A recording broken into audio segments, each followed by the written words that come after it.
Perro salchicha, gordo bachicha, toma solcito a la orilla del mar. Tiene sombrero de marinero y en vez de traje se puso collar. Una gaviota medio marmota, visca y con cara de preocupación. Viene planeando, mira buscando el desayuno para su pichón.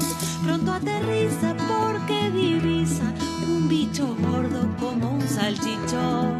Dice que rico y abriendo el pico pesca al perrito como un camarón. Perro salchicha con calma chicha, en helicóptero cree volar. La pajarraca como lo amaca, entre las nubes y arriba del mar. Así lo lleva hasta la cueva donde el pichón se